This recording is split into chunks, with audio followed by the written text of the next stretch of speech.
శ్రీనివాసరావు గారు, అడుసుమిల్లి శ్రీనివాసరావు గారు, సార్ ఏం చేస్తారు? హైదరాబాద్ 5 ఏళ్ళు ఉండి 10 ఏళ్ళు రాజధాని నిర్మించుకోలేకపోయారు. ఇప్పుడు వచ్చి ఈ 5 ఏళ్ళు ఏం చేస్తారు ఇక్కడ? సెక్రటరీ ఎందుకు మీకు హైదరాబాద్? Yes అని అడుగుతున్నారు, ఏం చెప్తారు? అందరికీ నమస్కారం అండి. అక్కడ ప్లాన్లో పాల్గొన్న పెద్దల సోదరులందరికీ. ఇక్కడ అసలు హైదరాబాద్ ఇంకా మాకు కొద్ది రోజులు పొడిగించాలంటూ సిగ్గుమాలినతనమాట. అంటే ఆత్మగౌరవం ఆత్మాభిమానం ఉన్నవాళ్ళు ఎవరైనా సరే ఆ మాట మాట్లాడకూడదు. ఇక్కడ రాష్ట్ర విభజన జరిగింది, దశాబ్దాల ఆకాంక్ష నెరవేరింది. మన సోదరుడు ఆకాంక్ష నెరవేరితే మనకు అవదండి. దాని గురించి అడ్డగోలుగాను నిలువుగోలుగాను విభజించారనేటువంటి మాట 10 ఏళ్ళ తర్వాత రాకూడదండి, ఖచ్చితంగా రాకూడదు. ఎందుకంటే ఇప్పుడు మన యాసలు వేరైనా, మన భాష ఒకటే, ప్రాంతాలు వేరైనా, మన అంతరంగం ఒకటే. డాక్టర్ శ్రీనారాయణ రెడ్డి గారు అవును ప్రాంతానికి చెందిన మా సినీ కవి 60 ఏళ్ల క్రితం చెప్పాడు.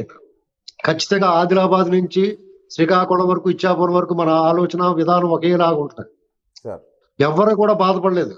ఆ రోజు తెలంగాణ ఉద్యమం ఎంత ఉధృతంగా ఉన్న రోజు కూడా నాట్ ఈవెన్ సింగిల్ ఇన్సిడెంట్, చిన్న ఇన్సిడెంట్ కూడా జరగలేదు. ఎందుకంటే ప్రజల్లో ఎప్పుడు కూడా ఎవరన్నా రెచ్చగొట్టే ప్రయత్నం చేసినా ఎవరు రెచ్చిపోరండి. అందరూ కూడా చాలా సంయమనం పాటించారు. చాలా తీవ్రంగా ఉద్యమం జరిగింది. ఆంధ్ర ప్రాంత ప్రజలు కూడా తెలంగాణ ఇవ్వటం, వాళ్ళు కూడా జయాంధ్ర అంటూ ఆంధ్ర ప్రత్యేక ఆంధ్ర కావాలని కోరుకున్నారు కాబట్టి వాళ్ళు కూడా అభ్యంతరం లేదు. అందుకని అందంగా చాలా పద్ధతిగా చక్కగా, అంటే విభజించిన తీరు పట్ల అయినా అభ్యంతరం ఉంటే ఉండొచ్చు తప్ప విభజన పట్ల అభ్యంతరాలు ఉండడానికి అవకాశం లేదు, అవసరం లేదు. ఇది ఫస్ట్ పాయింట్. 10 సంవత్సరాలు అయింది. వాళ్ళు 10 సంవత్సరాల పాటు ఉమ్మడి రాజధానిగా ఉంటుందన్నారు. దాదాపు 6-7 ఏళ్ల క్రితమే చంద్రబాబు నాయుడు గారి హయాంలో వాళ్ళు తరలి వెళ్ళిపోయారు. అక్కడ ఆల్రెడీ సెక్రటేరియట్ నిర్మించారు, అసెంబ్లీ నిర్మించుకున్నారు, కౌన్సిల్ భవనం నిర్మించుకున్నారు, హైకోర్టు నిర్మించుకున్నారు. అక్కడ అధికారులకి నివాస గృహాలు ఏర్పాటు చేశారు, ఉద్యోగులకి నివాస గృహాలు ఉన్నాయి. అలాగే ఆ రాజధాని ప్రాంతంలో ఇళ్లు కోల్పోయిన వాళ్ళకి కూడా, నిర్వాసితులు కూడా ఇళ్లు ఏర్పాటు చేశారు. తర్వాత చంద్రబాబు నాయుడు గారు అనంతరం వీళ్ళు అధికారంలోకి వచ్చిన తర్వాత ఆ రాజధాని డెవలప్ చేసుకోవాలి, 3 కాకపోతే 30 అన్నా సరే చేసుకోవాలి తప్ప మళ్ళా వాళ్ళ చేత కాక, వాళ్ళ వల్ల కాక ఇక్కడ మళ్ళీ ఈ మాట వస్తుందండి. మళ్ళీ హైదరాబాద్ కావాలంటే ఈ 5 సంవత్సరాలు ఆయన చేతిలో ఉంది, అంతకుముందు 5 సంవత్సరాలు ఉంది. అంతకుముందు 5 సంవత్సరాల్లో వాళ్ళు భూస్వామీకరణ చేసుకున్నారు, ఆ రాజధాని కానీ ఒప్పుకున్నారు, తర్వాత అక్కడ నిర్మించారు. అయిన తర్వాత మళ్ళీ హైదరాబాద్ లో మేము ఉంటామంటే అది హాస్యాస్పదం అండి. ఇది సెంటిమెంట్ రెచ్చగొట్టడానికి జనాలేమి అమాయకులేం కాదు. ఒకవేళ రెచ్చగొడితే రెచ్చిపోవడానికి. ఎన్నికల రోజు నాగార్జున సాగర్ మీద పెద్ద హైడ్రామా నడిచింది, ఉద్రిక్తతల మధ్య ఆ వాతావరణం ఉంది. అయినా సరే ఎవరు రెచ్చిపోలేదు కదా, ఫలితాలు ఏమి తారుమారు అవ్వలేదు కదా. అయితే ఇక్కడ ప్రతి ఒక్కరికి, ప్రజలకైతే చాలా విచక్షణగా ఉన్నారు. ఈ రాజకీయ నాయకులు కొంతమంది కుత్సిత స్వభావంతో వాళ్ళు రెచ్చగొడదామని, లేకపోతే వాళ్ళు తప్పించుకుందామని, వాళ్ళ చేతకనితనాన్ని, వాళ్ళ చేయలేనితనాన్ని వాళ్ళు తప్పించుకోవచ్చు. ఆ మాట ఉండొచ్చు.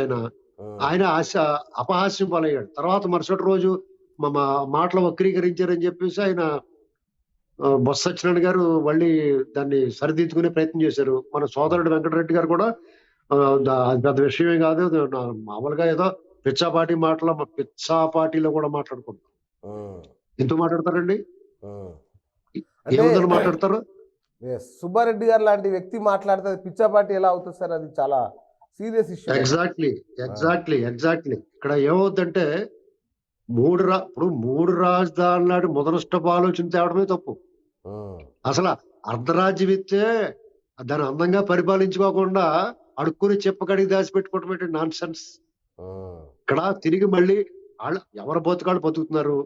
భౌగోళికంగా విడిపోయిన ప్రజలందరూ, తెలుగు వాళ్ళందరూ ఒకలాగే ఉన్నారు, ఒకలాగే ఆలోచిస్తున్నారు, ఒకే భావజాలంతో ఉన్నారు. ఇటువంటి పద్ధతిలో వాళ్ళు మరి అంత దిగజారిపోవాల్సిన అవసరం ఉంది. మా చేత కాలేదు, 3 రాజధానులు కట్టలేకపోయాం, మళ్ళా మాకు అవకాశం ఇవ్వండి, 3 కాదు 5 కడతాం అని చెప్పొచ్చు, తప్పలేదు. మాకు 5 ఏళ్ళు సరిపోలేదు, ఏమండి డబ్బులు లేవని చెప్పి ఎందుకు? గత ప్రభుత్వ హయాంలో ఇసుక ఫ్రీగా ఇచ్చారు, మద్యం చౌకగా దొరికింది. ఇప్పుడు మద్యం అంతా కూడా ఇంట్లో వండేసి పట్టుకొస్తున్నారండి. అడిగాం డిస్టిలరీలో తయారు చేయట్లేదు, ఇంట్లో సాంబార్ రసం పెట్టేసి అమ్మేస్తున్నారు. ఇప్పుడు తెలంగాణలో మద్యానికి, ఆంధ్రప్రదేశ్ లో మద్యానికి చూడండి, అక్కడ అంతా కూడా ఒళ్ళంతా కూడా శిథిలం అయిపోతుంది, చిల్లులు పడిపోతున్నాయి పేగులు అందరికీ. అక్కడ ఇసుక ఫ్రీగా ఇచ్చేవారు. ఆంధ్రప్రదేశ్ రాష్ట్రం మొత్తం నిండా ఇసుక పర్వతాలు ఉన్నాయి. చూడండి ఒకసారి ఆ రోడ్ల మీద తిరిగి చూడడం తెలుస్తూ ఉంటుంది. అది కాకుండా 11 లక్షల కోట్లు అప్పు చేశారు.